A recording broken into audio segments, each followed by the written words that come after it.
안녕하세요. 저는 지방에 살고 있는 30대 여성입니다. 평소 사연을 듣기만 하다가 직접 제 사연을 소개하려고 하니 조금 떨려오는데요. 큰 용기를 내서 보내보는 사연이니 끝까지 함께 해주세요. 저는 남편과 소개팅 자리에서 처음 만났었어요. 생글생글 웃는 얼굴에 다정다감한 말투가 참 마음에 들었죠. 남편 역시 저를 마음에 들어했고 그렇게 저흰 뜨거운 연애를 했었죠. 결혼은 당연한 수순처럼 연애 2년 만에 식을 잡았어요. 결혼하고 나니 남편은 제 생각보다 더욱 다정한 사람이더라고요. 평소 생리통이 심한 저를 위해 날짜를 체크하며 약을 먼저 준비해주는 것은 물론이고 기념이 아닌 날에도 이런저런 이유를 대며 데이트 신청을 하기도 했어요. 거기에다 퇴근길엔 가끔 제 생각이 났다며 꽃을 사오기도 했고요. 이런 남편의 단점을 굳이 뽑으라고 한다면 회사 일이 너무 바쁜 것이었어요. 여보, 이번 출장은 얼마나 걸려? 이번엔 1박 2일. 미안해, 자주 혼자 있게 해서. 아니야, 일이 바쁜 걸 어쩌겠어. 운전 조심하고 술 너무 많이 먹지 말고. 알겠지? 숙소 도착하면 영상통화할게. 영업직이란 직업 특성상 출장도 많고 접대 자리도 있어 불만이 있긴 했어요. 그래도 이렇듯 출장 시엔 숙소에서 영상통화는 물론이고 접대 자리에서도 자주자주 전화나 문자로 보고 아닌 보고를 해준 덕분에 늘 안심하고 기다릴 수 있었어요. 거기에다 평소에 워낙 잘하니 이쯤이야 대수롭지 않게 넘길 수 있는 문제가 되더라고요. 이런 저의 결혼 생활에 문제가 있다면 시댁이었어요. 결혼한 지 3년이 다 되어 가는데도 임신 소식이 전혀 없다는 것이 문제였죠. 시댁의 임신 압박 스트레스는 생각보다 더 힘들었고 결국 전 결혼 2년 차에 회사를 그만두고 본격적인 임신 준비를 위해 집에서 쉬기로 했죠. 그런데 집에서 쉬기 시작하니 더욱 시댁에서 저를 못살게 굴더라고요. 왜 다들 아시죠? 뻑하면 시댁으로 불러 온갖 스트레스 덩어리를 주는 그런 시집살이. 저도 별반 다르지 않았어요. 처음엔 임신 압박으로 시작된 시집살이는 점점 갖은 트집을 잡으며 이유 없는 시집살이가 되어가고 있었어요. 전 이때껏 받아본 적 없는 스트레스에 시달리게 되었고 그런 상황에 견딜 수 없었던 저는 결국 남편이 극구 반대하던 병원 이야기를 다시 꺼내게 되었어요. 여보, 우리 아무래도 병원에 가보는 게 좋을 것 같아. 또 그 이야기야? 난 그렇게까지 당신 고생시켜서 아기 가지고 싶지 않다니까. 그냥 기다리다 보면 자연스럽게 생기겠지. 조금만 더 기다려보자, 응? 남편은 여전히 싫다고 했고 결국 진짜 이유를 남편에게 말하게 되었죠. 그게 사실은 나 요즘 어머님 때문에 조금 힘들어서 그래. 거의 날마다 시댁으로 불러서 임신 가지고 뭐라고 하시기도 하고 요즘엔 온갖 트집이란 트집은 다 잡으셔. 지난번엔 내 표정이 우중충해서 오던 아기도 도망간다고 말하셨다고. 뭐? 그게 정말이야? 그래서 너무 힘들어. 그러니까 우리 병원 가자. 뭐라도 해보자, 응? 진작 나한테 말하지 그랬어. 우리 집은 내가 잘 해결할 테니까 병원은 좀 더 생각해보자. 다시 한번 말하지만 당신 힘들게 고생시켜가면서까지 아기 가지고 싶지 않아서 그래. 그러니까 조금만 더 기다려보자. 우리 집은 걱정하지 말고. 이렇게까지 말하는데 제가 뭐 할 말이 있겠어요. 그냥 남편을 믿어보기로 했죠.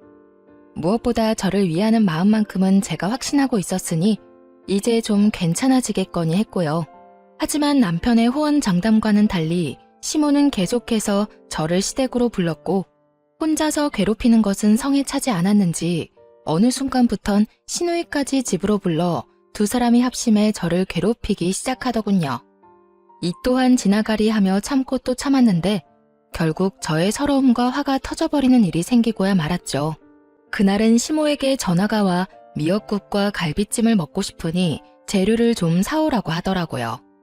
전 그런가 보다 하고 장을 봐 시댁으로 갔고 시모의 닭달에 엉덩이 한번 땅에 붙이지 못하고 음식을 만들기 시작했죠. 한창 음식을 하다 보니 시누이가 왔고 역시나 시누이는 주방으론 얼굴도 비치지 않고 시모와 수다를 떨기 바쁘더라고요. 얼마나 얄미운지 요리하는 내내 정말 욕이 절로 입에 머무는데 얼마나 참았는지 모릅니다.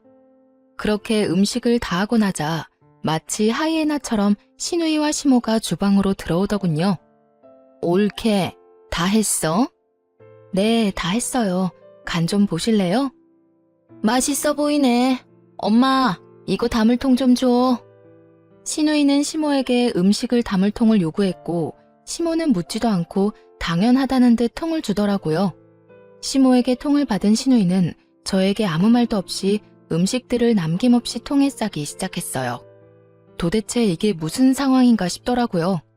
제가 기껏 다 한 음식을 한 번 물어보지도 않고 당연하다는 듯이 통에 다 담아버리는 시누이와 그런 시누이에게 더 필요한 건 없냐고 하는 시모.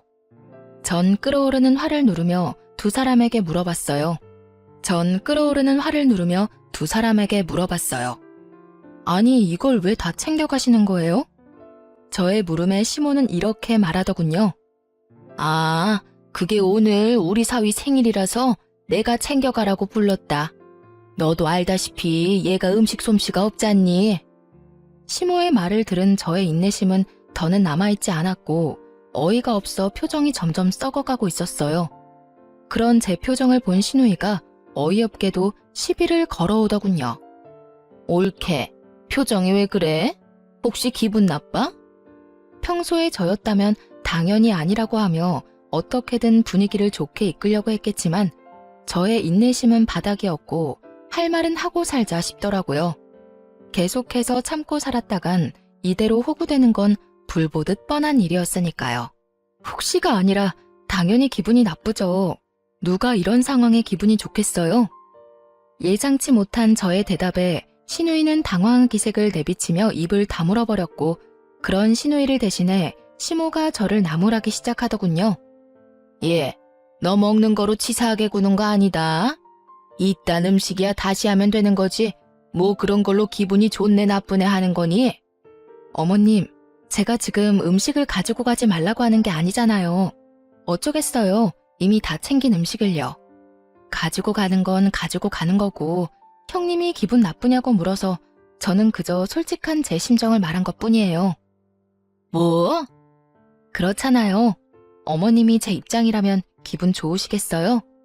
기껏 장 다 봐서 음식 만들었더니 고맙다, 미안하다 말 한마디 없이 이렇게 싹 챙겨가는데 거기에다가 아까 전화로는 어머님이 드시고 싶다고 했지 형님이 다 가지고 갈 거라는 말도 안 했잖아요.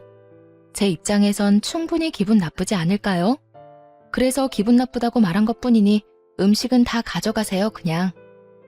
꽤 당돌한 저의 태도에 두 사람은 벙찐 듯 저를 보더라고요. 그것도 잠시 신우는 노발대발 저에게 삿대질까지 하며 성질을 부리더군요. 내가 더럽고 치사해서 안 가지고 가. 옳게, 그러는 거 아니다 진짜. 이깟 음식이 뭐라고 어른들한테 눈 부릅뜨고 기분 나쁜 티나 팍팍 내고. 그래서 정말로 가지고 가지 않았을까요? 그럴 리가요. 큰 소리치며 화를 내던 시누이는 제가 화장실을 잠시 간 사이 그 많던 음식을 국물 한 방울 남기지 않고 싹 챙겨갔더군요. 시누이가 집으로 돌아가고 난 후 시모는 기다렸다는 듯 저를 혼내기 시작했어요. 오늘은 네가 100번 1000번 잘못한 거야. 어떻게 시어머니하고 시누이한테 그렇게 인상을 쓰면서 기분이 나쁘다고 말할 수가 있니? 나 때는 정말 생각도 못한 일이다. 알겠니? 이때는 정말 대꾸하고 싶지도 않더라고요. 대꾸를 해봤자 이야기만 길어지고 욕만 더 먹겠지 싶어 입을 다물고 있으니 결국 또 시모의 입에선 지겹도록 들어온 임신 이야기가 흘러나오더라고요. 네가 그런 식으로 마음보를 쓰니 아기가 안 생기는 거야. 알겠어? 평소에 많이 베풀고 마음을 곱게 써야지 임신도 잘 되지. 말이 나왔으니까 하는 말인데 너희 노력은 하고 있니? 네, 매번 말씀드리지만 아기 저희도 원하고 있고 그만큼 노력도 하고 있어요. 그러니까 임신 이야기는 좀 그만하시면 안 될까요? 스트레스 받으면 임신이 더 안 된다고들 하잖아요. 안 할 수가 있어야 안 하지. 너희 병원이라도 가봐야 하는 거 아니야? 에휴, 다른 집 애들은 임신만 잘 된다고 하던데 우리 아들이 문제가 있을 리는 없고. 너 검사는 해봤니? 너한테 문제 있는 거 아니니? 그러지 말고 너 혼자 병원 좀 가보렴. 혼자 가기 그러면 내가 따라가 줄 테니 예약부터 좀 잡아봐. 저에게 문제가 있다고 확신에 차서 말하는 시모를 보던 전 결국 다시 화가 터져버렸고 입이 시원하게 터져버린 저는 시모에게 따지고 들었습니다. 어머님, 혹시 아범 전화 못 받았어요? 아범이 전화한다고 했는데요. 전화? 무슨 전화? 아니, 여기서 우리 아들 이야기가 왜 나오니? 나올만 하니까요. 저도 어머님 말씀처럼 병원이라도 가보려고 했는데 어머님 아들이 한사코 싫다고 거부해서 이러지도 저러지도 못하고 있다고요. 저라고 손 놓고 있고 싶어서 이러고 있는 줄 아세요? 어머님, 임신 안 돼서 제일 힘든 사람은 저라고요, 저. 우리 아들이? 왜 그랬지? 너 혹시 거짓말 하는 거 아니니? 제 말이 거짓말인지 아닌지는 그렇게 사랑하시는 아들한테 직접 전화해서 물어보면 되는 일이지 않을까요? 그러니까 이제 임신 가지고 저한테 그런 식으로 말씀하지 마시고 아범한테 말씀하세요. 자세한 이야기도 아범한테 들으시고요. 이렇게 계속 스트레스 받다간 어머님 말씀대로 오려던 아기도 도망가게 생겼으니까요. 그야말로 제 입에선 울분이 터져나오고야 말았고 더는 저를 건드리면 안 되겠다는 현명한 판단을 한 시모는 헛기침을 해대며 말을 돌려버리더군요. 너는 왜 소리까지 지르고 그러니? 그냥 좋게 좋게 말하면 될 것을. 그나저나 비가 오려나 무릎이 왜 이렇게 아픈 줄 모르겠구나. 넌 어디 아픈 데는 없니? 감기 조심해. 요즘 감기가 유행이라더라. 이미 마음이 상해버린 저는 시모의 말에 대답도 하지 않았고 그렇게 기분이 잔뜩 상한 채로 집에 돌아와 남편을 기다렸어요. 이런 분위기일 거라 전혀 상상치도 못한 남편은 오랜만에 일찍 마쳤다며 꽃을 사들고 집으로 돌아오더라고요. 기분이 상할 대로 상해버린 터라 꽃으로 마음이 풀릴 리 없었던 저는 남편을 보자마자 따져 묻기 시작했어요. 여보, 어머님한테 전화 안 드렸어? 당신이 알아서 해결한다고 했었잖아. 잘 설명한다며. 깜빡했다. 왜?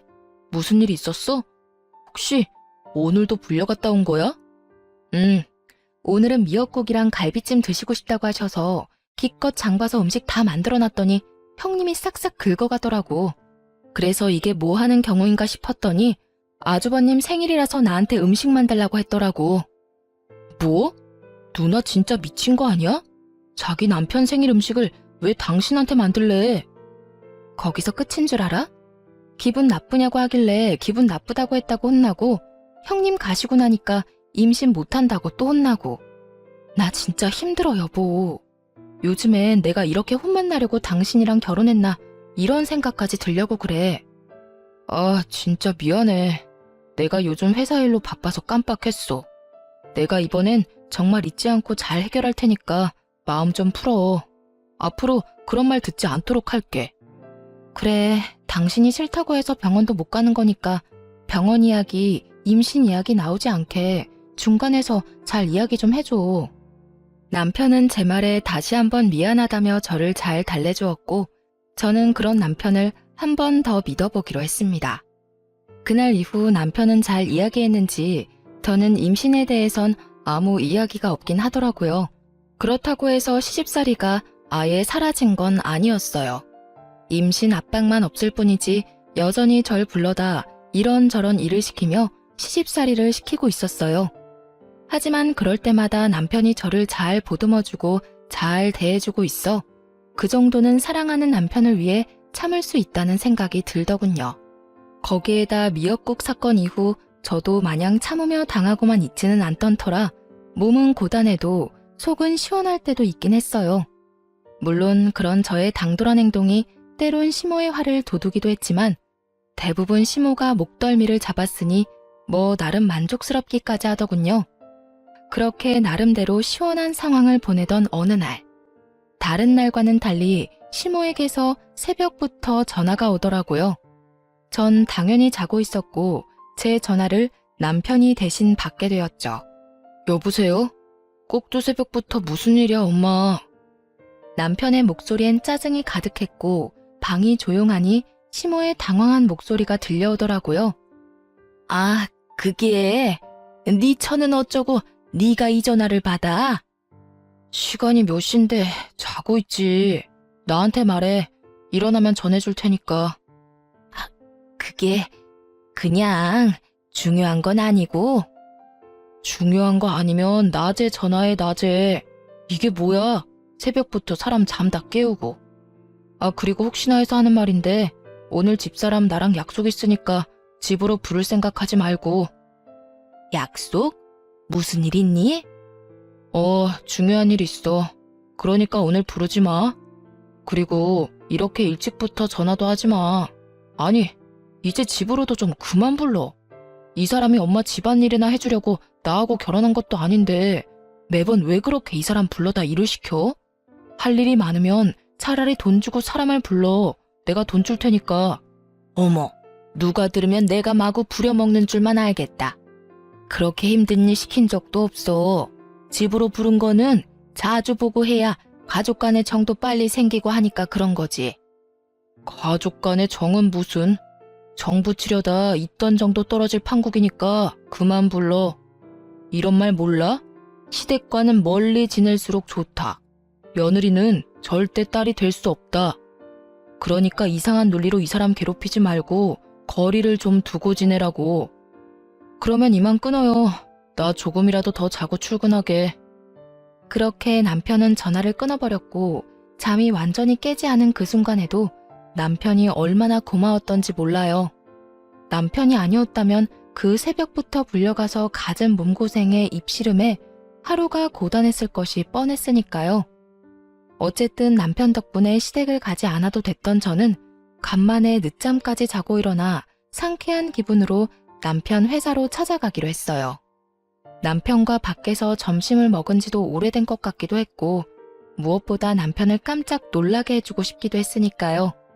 그래서 오랜만에 화장도 하고 가장 아끼는 옷을 입고선 남편의 회사로 향했죠.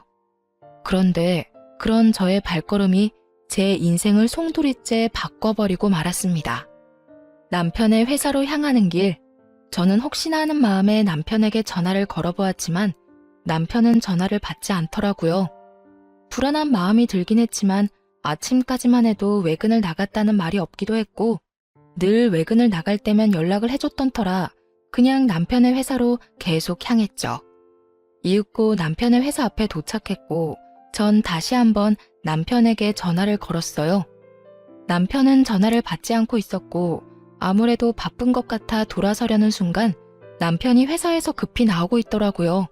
그 순간에도 저는 남편에게 거는 전화를 끊지 않고 있었는데 남편은 휴대전화를 확인하고도 전화를 받지 않고 그냥 주머니에 넣어버린 채 발걸음을 재촉하며 어디론가 가고 있더군요.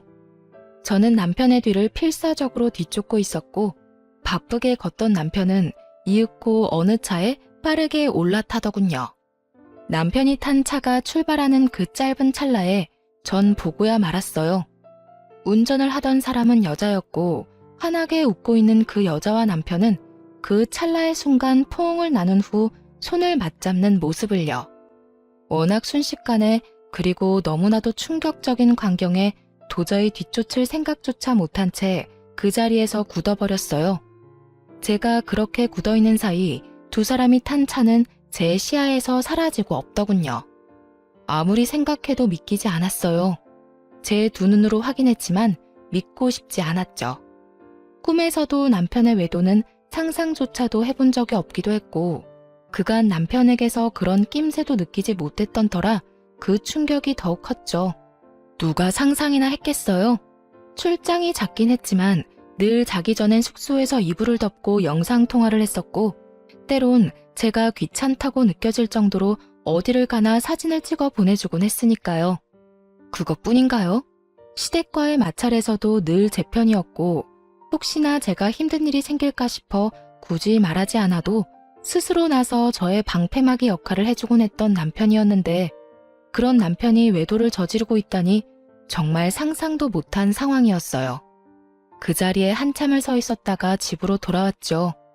집으로 돌아온 저는 제가 본 광경을 떠올리고 또 떠올렸지만 아무리 떠올려봐도 믿을 수가 없었어요.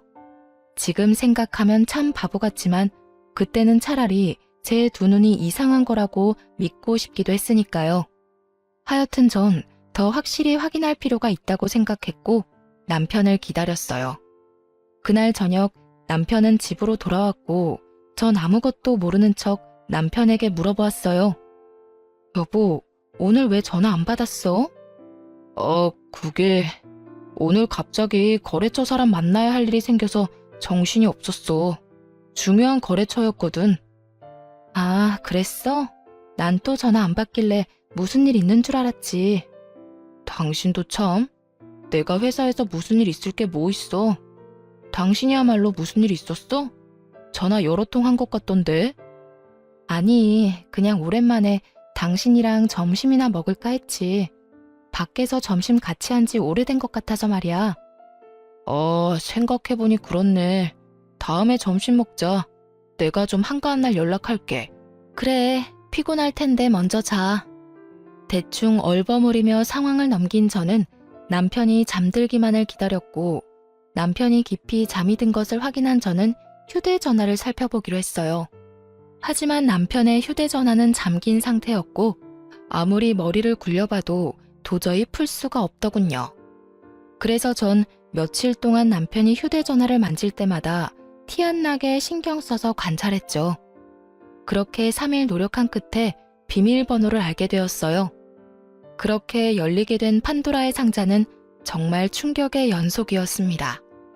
우선 상간녀의 정체는 다름 아닌 거래처 사람이었고 두 사람은 한두 달 짧게 만난 사이가 아닌 좋기 1년은 넘은 사이더군요. 거기서 끝이 아니었어요. 남편은 틈틈이 업소도 다니고 있는 듯 했는데 적어도 한 달에 한두 번은 예약한 문자가 남겨져 있더라고요. 그 모든 것이 충격적이긴 했지만 그중 가장 충격적이었던 건 당연히 상간녀와의 대화였어요.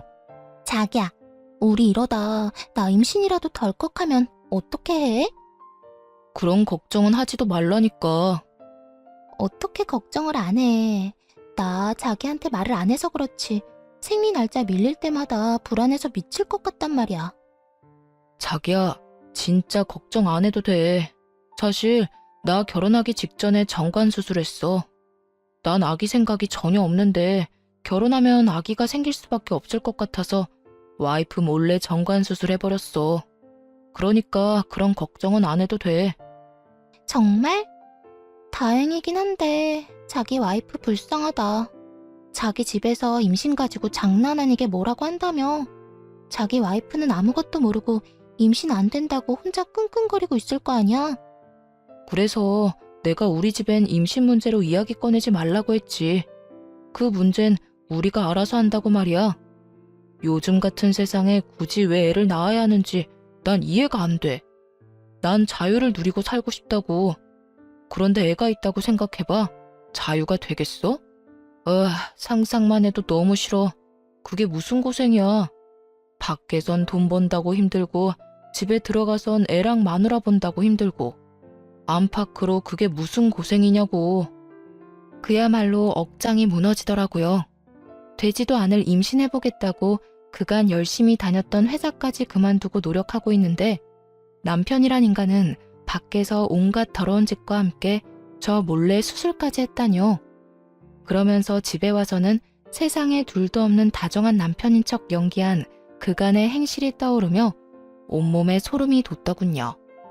남편의 휴대전화를 살펴보며 이혼을 마음먹게 되었고 이혼 시 확실한 증거를 위해 남편에게 사람을 붙이게 되었습니다.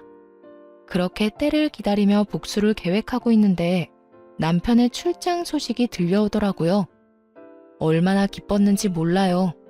그 출장은 외도 여행임이 분명했으니까요. 그렇게 내적 기쁨으로 설레는 나날들을 보내고 있는데 한동안 조용하던 시모에게서 또 연락이 오더라고요. 아가, 오늘 바쁘니? 들어보니 우리 아들 출장 갔다고 하던데 그게 바쁜 일 없지? 뭐 때문에 그러시는데요? 다름이 아니라 저번에 네가 해준 갈비찜이 너무 맛있어서 그러는데 오늘 와서 좀 더 해주면 안 될까? 갈비찜이요? 그래, 갈비찜. 그거 하는 김에 잡채랑 전복구이 그리고 전 3가지 정도도 간단하게 해주렴. 급하니까 지금 바로 장 봐서 오려무나. 제가 바보가 아닌 이상 알 수 있더군요. 이번에도 신우이의 짓이구나 하고요. 누가 들어도 잔치 음식임을 알 수 있었고 또 내 손을 빌려 신우이의 시댁 어른 중 한 명의 생일상을 차리려고 하는구나 하고요. 그렇게 전 100% 신우이가 필요한 것이라 확신했고 알겠다고 말하고선 장을 봐 시댁으로 갔어요. 시댁에 들어서는 저의 예상대로 신우이는 소파에 앉아 TV를 보고 있었고 저를 보고서도 인사조차 하지 않더군요. 이번에도 음식을 다 만들었다 싶으니 신우이는 주방으로 슬금슬금 들어와 고맙다는 말 한마디 없이 음식만 쏙 챙겨가 버리더군요.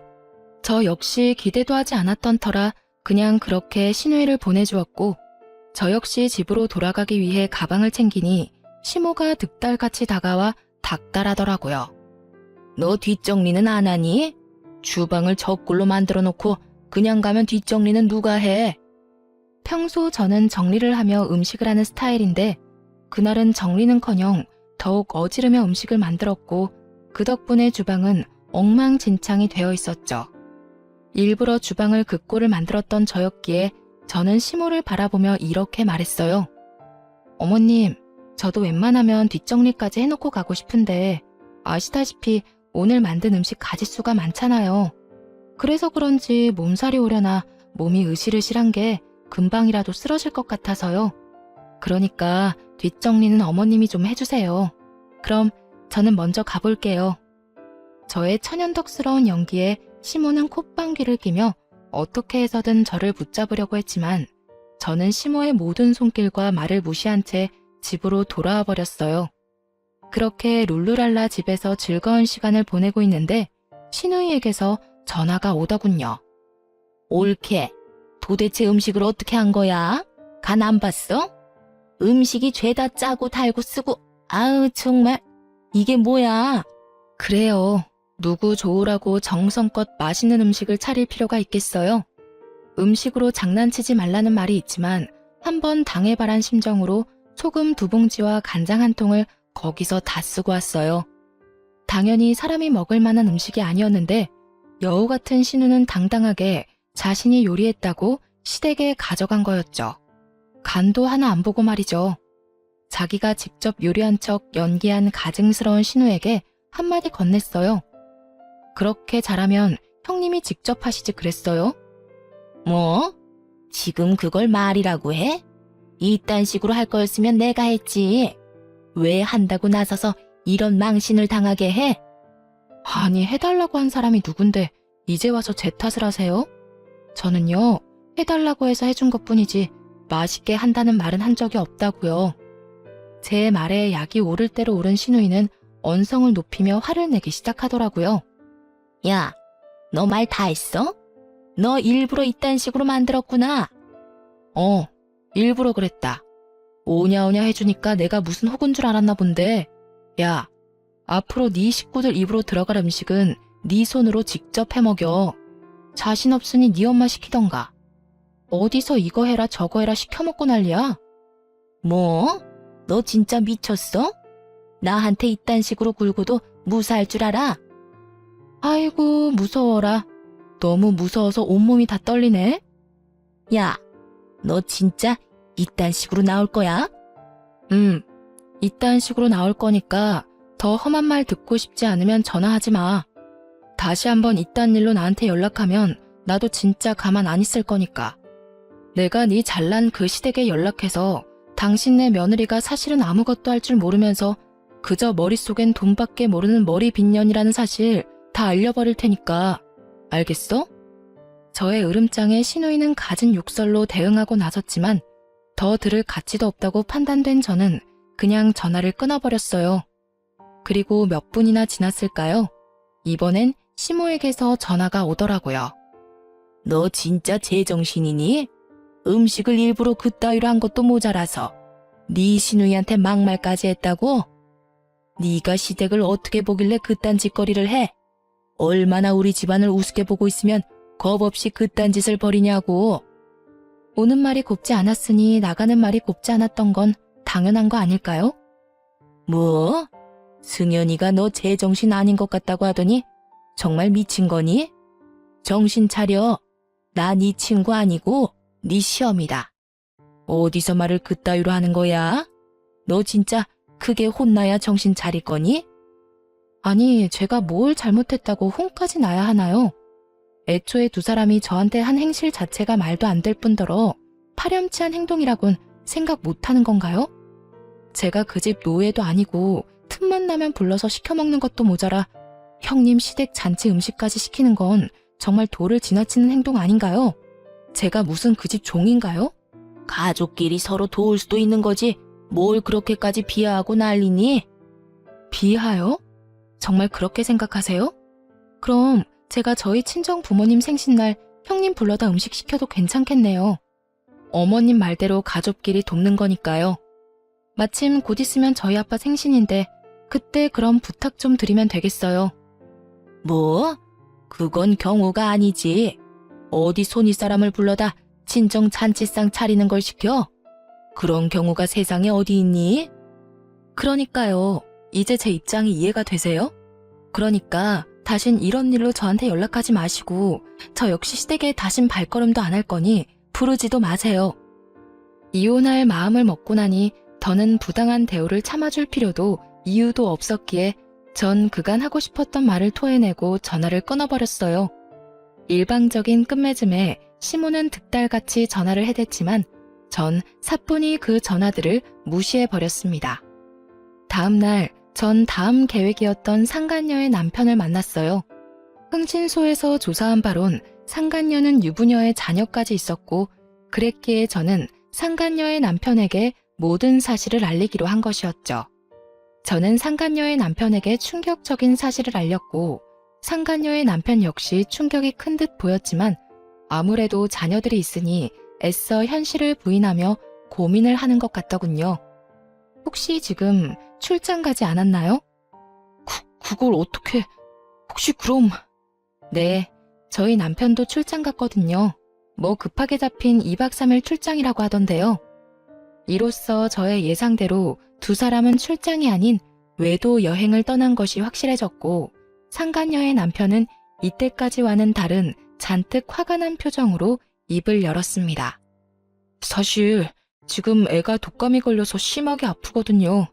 열이 39를 오가고 있는데 저도 회사를 빠질 수 없는 처지라 부모님께 맡겨뒀고요. 애가 그렇게 아픈데 그 여자는 자기 자식도 내팽개치고 출장을 핑계로 그딴 짓이나 저지르고 있었네요. 애 때문에 망설여졌는데 이런 상황이면 애 때문에 이혼을 해야겠어요. 상간녀 남편은 마음을 굳힌 듯했고 전 참 대단하다는 생각만 들더군요. 남자가 얼마나 좋았으면 배 아파서 낳은 제 새끼가 열이 39도라는데 그런 새끼를 내팽개치고 외도 여행을 떠날 수 있나 싶어서요. 참 대단한 사랑이다 싶더군요. 그렇게 전 두 사람의 대단한 사랑을 확인하며 모든 준비를 끝냈고 두 사람은 여행에서 돌아왔습니다. 전 우선 모든 외도 증거들을 챙겨 상간녀의 회사로 찾아갔고 저의 등장에 상간녀의 눈빛이 쉴 새 없이 흔들리더라고요. 전 망설이지 않고 당황한 상간녀에게 다가가 동료들이 다 보는 앞에서 추악한 모습이 찍힌 사진들을 내밀며 말했어요. 좋았니? 남의 남편이랑 시시덕거리면서 만나고 다니니까 좋았냐고. 그게... 일단 나가서 이야기해요. 상간녀는 저의 팔을 잡아 끌었고 전 그런 상간녀의 손길을 뿌리치며 소리를 질렀어요. 나가긴 뭘 나가. 여기 구경꾼도 많고 좋은데. 제발 나가서 이야기하면 안 될까요? 되겠니? 왜? 남의 남편이랑 출장 핑계대고 제주도 여행이나 다닐 때는 이런 상황이 올 거라 생각도 못했어? 2박 3일 외도 여행이라 행복했겠더라. 그런데 제주도까지 갔는데 2박 3일은 너무 짧지 않았니? 왜? 한 일주일은 있다가 오지 그랬어. 아픈 애까지 내팽개치고 여행 갔으면 그 정도는 있다 왔어야 하지 않나? 제 말에 상간녀는 깜짝 놀라며 저를 잡아 끌었고 동료들은 경악을 금치 못하고 있더라고요. 상황이 그렇게 되자 상간녀는 도리어 흥분을 하며 저를 더욱 거칠게 잡아 끌었고 전 그런 상간녀의 손을 뿌리치고 뺨을 때려버렸습니다. 손대지 마. 어디 더럽게 자꾸 잡아 끌어? 저에게 한 대 맞은 상간녀는 눈이 돌아버린 듯 노발대발하며 저에게 달려들더라고요. 네가 뭔데 날 때려? 네가 도대체 뭔데 날 때리냐고. 남편 간수 못한 네가 잘못이지 내가 뭘 잘못했다고 날 때려? 상간녀의 입에선 쓰레기 같은 말들이 쏟아지고 있었고 전 더는 대화라는 걸 할 가치를 못 느끼겠더라고요. 이미 충분히 뜻하던 바를 이루었다는 생각이 들기도 했고요. 그래서 전 마지막 말을 해주고선 집으로 돌아왔습니다. 그렇게 당당하다니 변호사나 잘 선임해. 나 너한테 상간녀 소송 걸 거거든. 증거 충분하고 잘 알다시피 나 시간도 많아. 내가 어떻게 해서든 네 눈에서 피눈물 나게 해줄 테니까 각오 단단히 하고 법원에서 보자. 상간녀의 표정은 끝까지 당당했고 전 그런 상간녀를 뒤로한 채 집으로 돌아왔어요.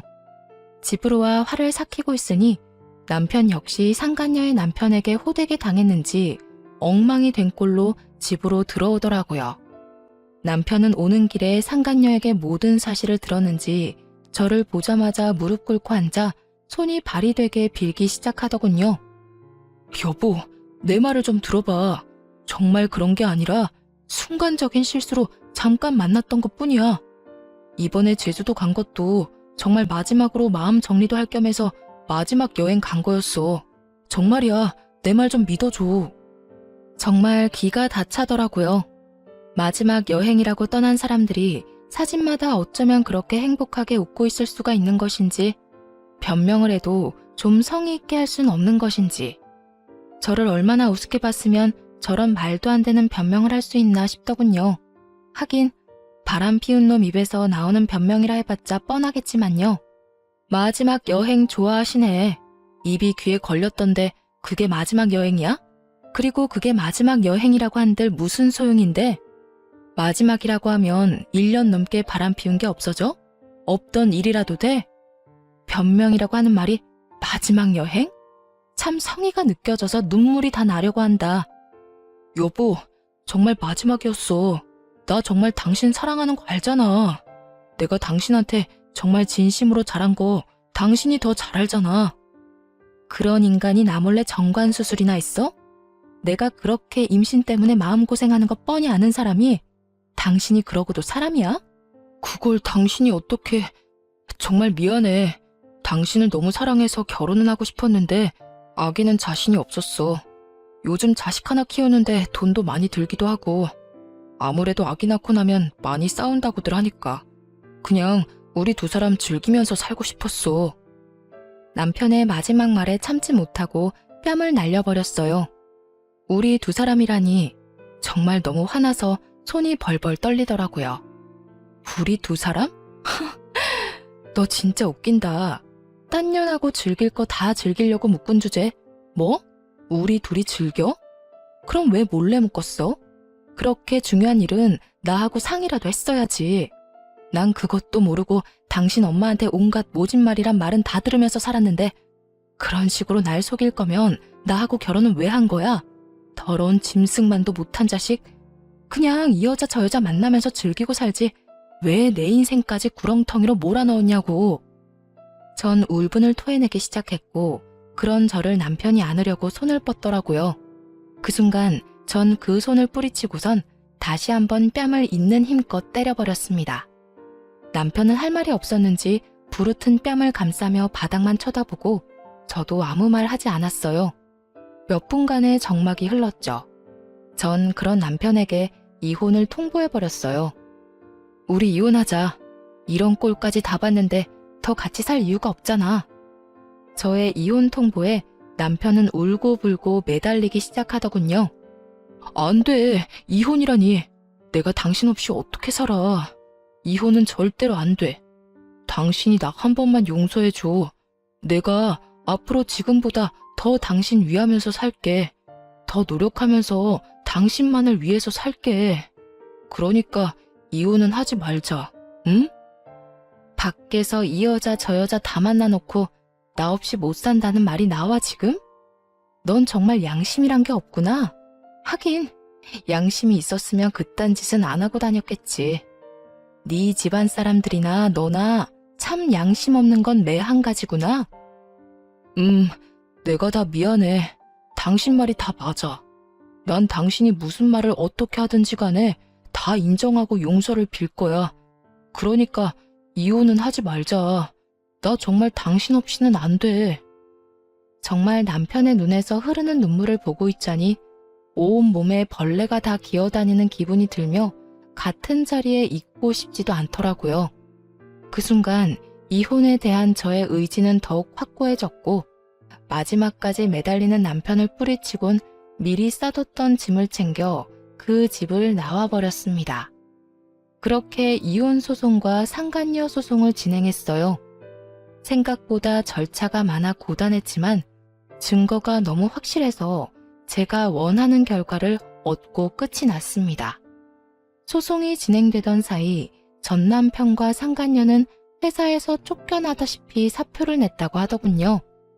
상간녀 역시 이혼은 자명한 일이었고 상간녀와 남편 두 사람은 이중으로 위자료를 지급해야 했었기에 그간 모았던 돈은 물론 빚까지 내야 하는 건 불보듯 뻔한 일이었죠. 거기에다 그 대단하던 사랑도 소송 앞에서는 별 수 없었는지 소송이 진행되는 내내 눈만 마주치면 서로를 탓하며 싸우기 바쁘더군요. 이게 다 너 때문이야. 네가 먼저 술 한잔하자고 나한테 연락했잖아. 내가 먼저 그랬다고? 말은 바로 해야지. 가끔 만날 때마다 은근슬쩍 스킨십하면서 꼬신 사람이 누군데? 하도 노골적이게 다가오길래 불쌍해서 술 한잔하자고 했더니 좋다고 나와서 술 취한 척 해놓고 지금 누가 누굴 탓해? 노골적? 참나, 노골적으로 쳐다본 사람이 누군데? 하여튼 이건 전부 네 탓이야. 다 너 때문이라고. 너 때문에 난 내 자식도 못 보고 살게 생겼어. 어떻게 책임질 거야? 그렇게 자식 생각하는 여자가 애 내팽개치고 나랑 제주도까지 갔냐? 이제 와서 모성에 넘치는 척하기는. 뭐? 나쁜 놈이 너 말 다 했어? 다 했으면 어떻게 할 건데? 막장도 그런 막장이 없는 싸움질을 하던 두 사람은 소송이 끝날 즈음엔 서로 눈도 마주치지 않더군요. 결국 저런 막장으로 끝맺음을 할 것을 왜 가정까지 버렸나 싶어 약간 씁쓸하긴 하더군요. 두 사람의 잘못된 선택으로 인해 저를 포함해 어린 자식까지 씻을 수 없는 상처를 받았으니까요. 그렇게 찢어진 두 사람의 소문은 널리 잘 퍼졌고 그 덕에 같은 업계 취업은 불가능해 보였죠.